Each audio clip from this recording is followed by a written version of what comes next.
Friends, very good morning, good Modi care morning, good positive Modi care morning friends.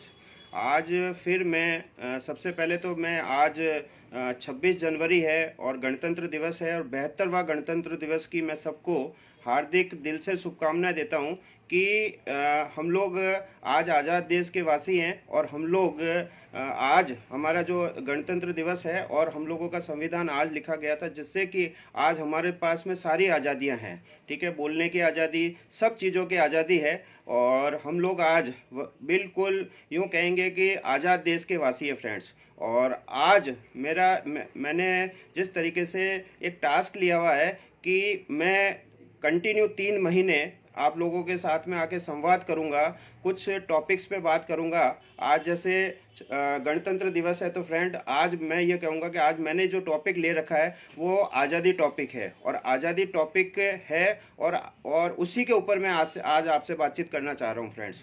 और अगर मेरी बात अच्छी लगे तो आप उसे अपनाएं, अन्यथा अगर कोई थोड़ा सा भी अगर कोई मेरे से लगे कि मैं गलत बोल रहा हूँ तो मेरे कमेंट बॉक्स पे मुझे आप सजेस्ट कर सकते हैं कि मैं हो सकता है कि मैं आगे परिवर्तन करूँ फ्रेंड्स। आज़ादी टॉपिक है मेरा और आज़ादी की बात करें तो हमारा हमारा देश 15 अगस्त 1947 को आप सब जानते हैं, मेरे को बताने की ज़रूरत नहीं है कि देश आज़ाद हुआ था और आज़ाद हुआ था। और हम लोगों को जो एक तरीके से 200 साल लंबे हम लोगों के जो अंग्रेज़ों ने हमें एक तरीके से परतंत्र किया हुआ था, हमें एक तरीके से हम लोग उनके अधीन थे और सारी की सारी सत्ता उनके हाथ में थी और हम लोग कंटिन्यू प्रताड़ित होते थे फ्रेंड्स। और हम लोगों का जो एक जकड़न, एक हमारे अंदर दिल दिमाग के अंदर जकड़न थी कि हमारे देश को कब आज़ादी मिलेगी फ्रेंड्स। उसी समय में बहुत सारे लोग, क्योंकि जब हम लोग कहेंगे कि जब हम लोग परतंत्र थे तो उस समय में बहुत सारे लोग उस चीज़ को हम लोग कहेंगे कि जकड़न से निकालने की तैयारी कर रहे थे फ्रेंड्स, तैयारी कर रहे थे। आप उस चीज़ को समझना, लास्ट में मेरा इसी चैप्टर पे एक मैसेज जाएगा कि उसी समय में लोग तैयारी कर रहे थे फ्रेंड्स कि हम लोग हमारे देश को आज़ाद कराएंगे। ठीक है, बहुत सारे लोगों ने, हमारे कहेंगे क्रांतिकारियों ने आज यानी बहुत बलिदान दिया। इतने बलिदान दिए कि उसके बाद में आज हमें आज़ादी मिली है फ्रेंड्स। आज़ादी आज़ादी एक शब्द है, मगर इसके पीछे जो कुर्बानियाँ आई ना फ्रेंड्स, जितने लोग कुर्बान हुए हैं, आज़ादी के जो दीवाने हुए हैं, मस्त दीवाने हुए हैं, उन्होंने हंसते हंसते, कोई 18 साल का, कोई किसी ने 18 साल के बच्चे को फांसी हुई उस समय में जब जंग लड़ रहे थे वो लोग, अंग्रेज़ों से जंग लड़ रहे थे फ्रेंड्स। छोटे मोटी बात नहीं थी अंग्रेज़ों से जंग लड़ना और हिंदुस्तानियों की लड़ना। उस समय में इतने हथियार नहीं हुआ करते थे, इतने हम लोगों के पास में। और यानी कि आप सोचो कि 2-2, 3-3 महीने, 4-4 महीने तक लोगों को अंडरग्राउंड तक रहना पड़ता था, तब जाके ये आज़ादी, एक अक्षर की जो आज़ादी आप और हम कहते हैं ना कि आज़ाद है हम लोग, आज़ादी के पीछे के कॉन्सेप्ट को भी समझो। आज़ाद होने से, आज़ाद हुए हैं हम लोग, आज़ाद हैं, मगर पीछे की चीज़ों को भी याद करना चाहिए कि हम लोगों को उस समय में कितना दंश झेलना पड़ा और आज हम आज़ाद हैं फ्रेंड्स।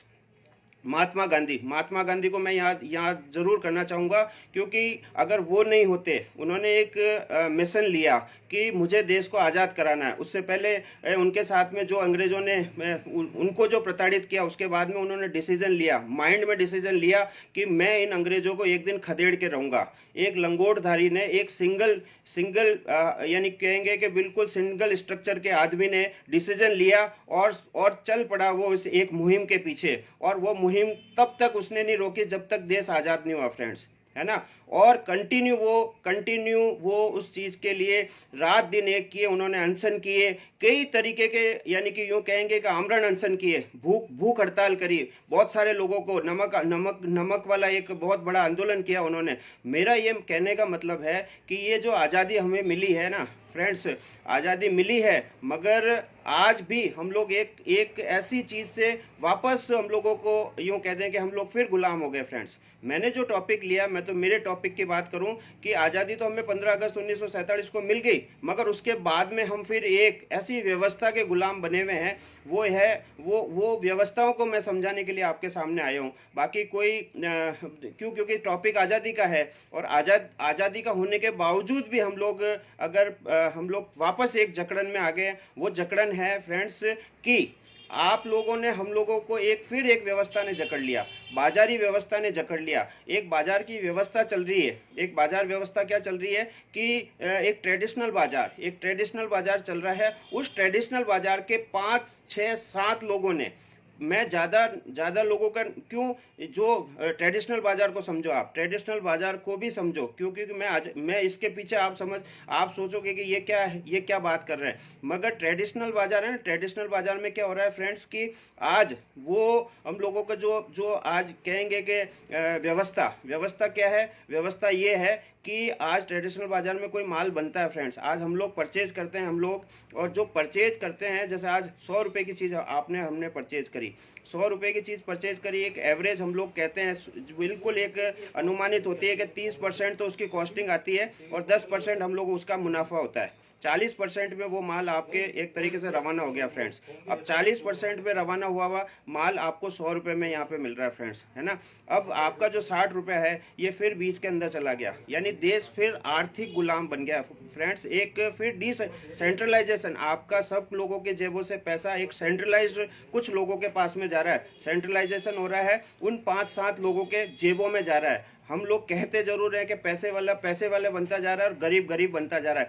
उसका रीज़न ये है कि हम लोग क्या है कि उन्हीं लोगों को वापस सफल करने में लगे हुए हैं जो ऑलरेडी सफल हैं, जो ऑलरेडी पैसे वाले हैं। मीडिएटर्स, जो ट्रेडिशनल मार्केट के जो मीडिएटर्स हैं ना, वो लोग ही जैसे पैसों में पैसा बनाते जा रहे हैं। आपके गांव में कोई देखना कि कोई किराना का व्यवसायी होगा ना फ्रेंड, उसके हो सकता है कि जब शुरुआत करी होगी ना, उसके पास में कुछ भी नहीं था, मगर कुछ सालों बाद में उसने या तो 2 दुकानें करी होगी, या 2 मकान बनाए होंगे, गाड़ियां ली होगी, उसके बच्चे अच्छे स्कूल में पढ़े होंगे, मगर आज फिर उपभोक्ता जो है ना, आज आप और हम लोग हैं, फिर गुलाम हैं। आपका और मेरे जेब से 60% फिर लुटेरे लूट रहे हैं फ्रेंड्स, फिर लुटेरे लूट रहे हैं, कर कुछ नहीं रहे, सिर्फ खिसकाने का काम कर रहे हैं। बन जहां से रही है, जो प्रोडक्ट बन रहा है 40% पे बन रहा है, वो तो 40% पे हमें मिलना चाहिए ना फ्रेंड्स, 40% पे हमें मिलना चाहिए, मगर वो नहीं मिल रहा है। बहुत बड़ा पैसा आप लोग और हम लोग दान किए जा रहे हैं, यानी कि हम लोग फिर एक आर्थिक जकड़न के अंदर है।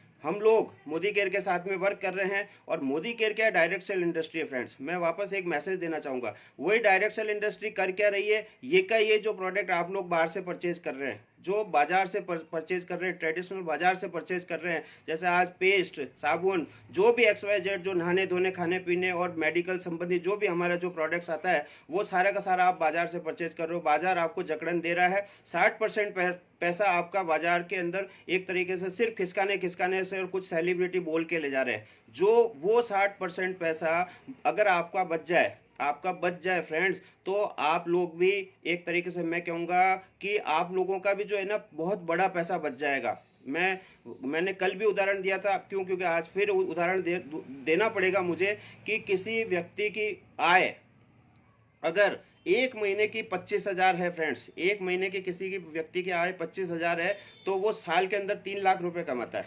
अब 3 लाख रुपए कमाता है, एक एवरेज आदमी 40 साल तक वर्क करता है फ्रेंड्स, और 40 साल के अंदर अगर इसको गुणा करें अपन, 3 लाख को गुणा करें तो 1 करोड़ 20 लाख रुपए होते हैं फ्रेंड्स। 1 करोड़ 20 लाख रुपए आज की तारीख में उसने अपनी ताउम्र जिंदगी में कमाए। 50,000 रुपए अगर किसी की इनकम है तो उसको डबल कर दो, 2 करोड़ 40 लाख रुपए। अगर किसी की 1 लाख रुपए इनकम है तो 4 करोड़ 80,000 रुपए कमाए उसने, 1 लाख जिसकी महीने की इनकम है फ्रेंड्स। कभी भी उनको जाके देखना, उनके पास में पैसे दिखते क्यों नहीं है फ्रेंड्स, आप बहुत शॉक्ड रह जाएंगे। कल मैंने एक बहुत बड़े व्यवसायी से बातचीत करी थी और वो भी शॉक्ड रह गए, क्योंकि वो 1 लाख 1.5 लाख 2 लाख रुपए कमाते हैं। मैंने कहा वो पैसा दिखता क्यों नहीं है, क्यों नहीं दिखता है। फिर वो मैंने उनसे सवाल पूछा तो वो उस सवाल का जवाब नहीं दे पाए फ्रेंड्स। मैंने वापस उनको बताया कि ये पैसा जो आया है 4 करोड़ 20 लाख रुपए, ये लेके वो बाजार व्यवस्था पे गया, या तो सुई ली होगी, या रुई ली होगी, या एरोप्लेन खरीदा होगा, खरीदी ही की होगी उसने, परचेज ही किया होगा, कुछ ना कुछ परचेज किया होगा। जब उसने परचेज किया ना, तो वही मीडिएटर्स ने उनको घेरा हुआ था। 60% पैसा उसको मीडिएटर्स के अंदर चला गया फ्रेंड्स, 60% पैसा मीडिएटर्स के पास में जाता है। 1 करोड़ 20 लाख रुपए जो कमा रहा है ना, उसका 60% निकालोगे तो 75 लाख रुपए होते हैं फ्रेंड्स। 75 लाख रुपए उसने इस बाजार व्यवस्था को दान कर दिए। दान कर दिए। आप सोचना सुनना, वापस मैं कह रहा हूँ, दान कर दिए। अगर किसी की इनकम 50,000 है महीने की, तो उसने 1,50,00,000 रुपए दान कर दिए। 1,50,00,000 रुपए अपनी ताउम्र जिंदगी के उसने 1,50,00,000 रुपए दान कर दिए। अगर किसी की 1,00,000 रुपए इनकम है ना, तो आप उसका डबल कर दो, जो एक एक यानी कि लगभग 3 करोड़ रुपए दान कर दिए उसने फ्रेंड्स। अब बताओ आप, 1,00,000 रुपए कमाने वाला 3 करोड़ रुपए बाजार में दान कर रहा है, तो उसके पास में पैसा कहाँ दिखेगा? मैंने आपसे सवाल पूछा कि उसके पास पैसा दिखता है कि नहीं दिखता है? जब तो कहाँ दिखेगा फ्रेंड्स? उसका अगर 3 करोड़ रुपए अगर बाजार व्यवस्था को दान कर रहा है, अगर अगर 50,000 रुपए कमाने वाला 1.5 करोड़ रुपए बाजार व्यवस्था को दान कर रहा है, 25,000 रुपए कमाने वाला 75,00,000 रुपए दान कर रहा है फ्रेंड्स, तो एक बार बताओ, सबसे बड़े दानी तो आप और हम लोग हुए ना फ्रेंड्स। अब बताओ, उन 6-7 लोगों के पास में ये आपका इतना मोटा पैसा जा रहा है, एक बार बताओ, आपके जेब का मोटा पैसा जा रहा है, और जो ये लोग हैं 25,000 कमाने वाला, 50,000 कमाने वाला, लाख रुपए कमाने वाले फ्रेंड्स, है ना, इनके बच्चों की हालत जाके देखना, बहुत दर्दनाक हालत है। क्यों? क्योंकि पैसा इनके जेब में दिखता नहीं है। आता जरूर है मगर दिखता नहीं है। जैसे ही आता है वो बाजार पे चला जाता है, ट्रेडिशनल बाजार। मेरा तो एक ही मैं ज़्यादा लंबा भी नहीं खींचता हूँ, क्योंकि मैंने 5-5 मिनट के टॉपिक्स पे बोलता हूँ। तो अब जो आर्थिक जकड़न है, ये इकोनॉमिक के एक तरीके से वापस, और पैसा सेंट्रलाइज हो रहा है। डिसेंट्रलाइज था पैसा, सब लोगों के जेबों से निकल के सेंट्रलाइज 5-7 लोगों के पास में जा रहा है पैसा। उन लोगों के पास में ऑलरेडी खूब पैसा है फ्रेंड्स। ऑल ये boost is this secret of our energy. ये सचिन तेंदुलकर जी है ना, ये बैट से जितना पैसा नहीं कमाया होगा ना, उससे 100 गुना पैसा उसने एक लाइन बोल के कमाया, boost is this secret of my energy. वो सिर्फ बोलता है, हो सकता है पीता भी नहीं हो फ्रेंड्स, हो सकता है पीता भी नहीं हो। तो ऐसे लोगों के बीच के पास में अगर ये पैसा जा रहा है, एक बार बताओ, तो पैसे वाले क्यों नहीं होंगे? गरीब गरीब क्यों नहीं होगा? आप लोग कभी भी लॉजिकली नीचे जाकर देखते नहीं हो ना, इसके कारण आप और हम लोग यही हैं फ्रेंड्स। अब मेरा मैसेज सुनो, अगर डायरेक्ट सेल इंडस्ट्री आ जाए, 40 रुपए का प्रोडक्ट अगर आपको 40 रुपए में मिलने लग जाए, और उसी प्रोडक्ट का आपको व्यापार करने का अवसर भी मिले, तो कैसा रहेगा? हमारे मोदी केयर के अंदर हम लोग करते क्या हैं? लोग कहते हैं ये मोदी केयर करते हैं। अब मोदी केयर है क्या? मोदी केयर एक डायरेक्ट सेल इंडस्ट्री है, कुछ जैसे मोदी केयर बनाती है, और हम लोग उसको यूज भी करते हैं, उसका व्यापार भी करते हैं। हम लोग यूज भी करते हैं और उसका व्यापार भी करते हैं। मार्केट तो ये देगा ही नहीं, जिंदगी होगी आप लोगों को और हमको वो पेस्ट रगड़ते हुए मार्केट ने कुछ नहीं दिया हमें, मगर हम लोग यहाँ पे बदलाव किया। हमने मोदी केयर की पेस्ट यूज कर रहा हूँ, और मोदी केयर की पेस्ट का व्यापार भी कर रहा हूँ। मोदी केयर का साबुन यूज कर रहा हूँ, साबुन का व्यापार भी कर रहा हूँ। मोदी केयर के मसाले यूज कर रहा हूँ, मसाले का व्यापार भी कर रहा हूँ। एक प्रोडक्ट की एजेंसी लेनी होती थी ना, भरोसा अगरबत्ती की बात करें हम, तो अभी एक अगरबत्तियां लॉन्च होने वाली फटाफट हमारे, एक अगरबत्ती, भरोसा अगरबत्ती की भी एजेंसी लेनी होती थी ना फ्रेंड्स, तो लाखों रुपए देने पड़ते थे। आज 650 ब्रांडेड प्रोडक्ट, जिसके कंपनी का मालिक उसके पीछे लिख कर दे रहा है कि अगर आपको समझ में नहीं आए तो हमारी यूज्ड प्रोडक्ट 25 से 30% यूज प्रोडक्ट वापस ला के दो, पूरा पैसा वापस ले जाओ फ्रेंड। अब बताओ आप, ये जो पैसा अब वापस डिसेंट्रलाइज हो रहा है, जो पैसा सेंट्रलाइज हो गया था 7 लोगों में, मोदी केयर उस पैसे को डिसेंट्रलाइज कर रहा है, आप जैसे और हमारे जैसे लोगों में बांट रहा है। अगर आप जैसे और हमारे जैसे लोगों में ये 60% नहीं 62% पे आउट बांट रही है मोदी केयर, 62% पैसा पे आउट, यानी कि 38 यानी 30% लागत है और 8% ही मोदी केयर ले रही है, और उसके अंदर सारे माथाफोड़ी कर रही है, सारी माथाफोड़ी कर रही है। वो आपके घर तक free FOC, free of cost delivery करती है फ्रेंड्स।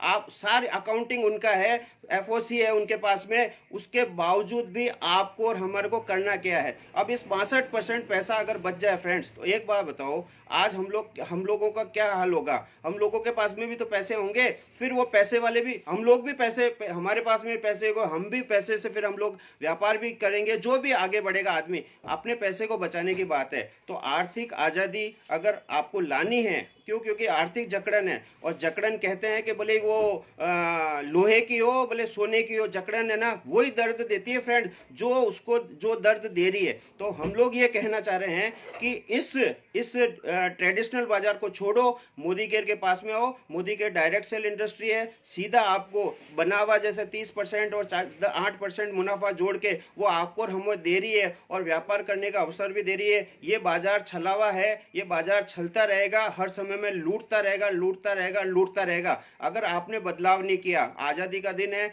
अच्छा दिन है। मैं तो ये मेरे जो फेसबुक लाइव पर जो भी जितने भी लोग हैं उनको एक ही मैसेज देना चाहूँगा, बदलाव करो, है ना, शुद्ध के साथ में आओ। बाजार केमिकल बेच रहा है, हम लोग केमिकल फ्री अवेयरनेस प्रोग्राम पे हैं फ्रेंड्स। वापस आप लोगों को सबको गणतंत्र दिवस का जो हमारा पावन पर्व है इसकी मैं क्योंकि पैकअप जो करूँगा वापस मैं आपको तहे दिल से बधाई देता हूँ। मेरी बात थोड़ी सी कड़वी लगी हो तो आप हमें माफ़ करना। बाकी मैं हर रोज़ 1 बजे, हर रोज़ 1 बजे इस तरीके से आपसे संवाद करने आऊँगा। थैंक्स, जय हिंद, वंदे मातरम।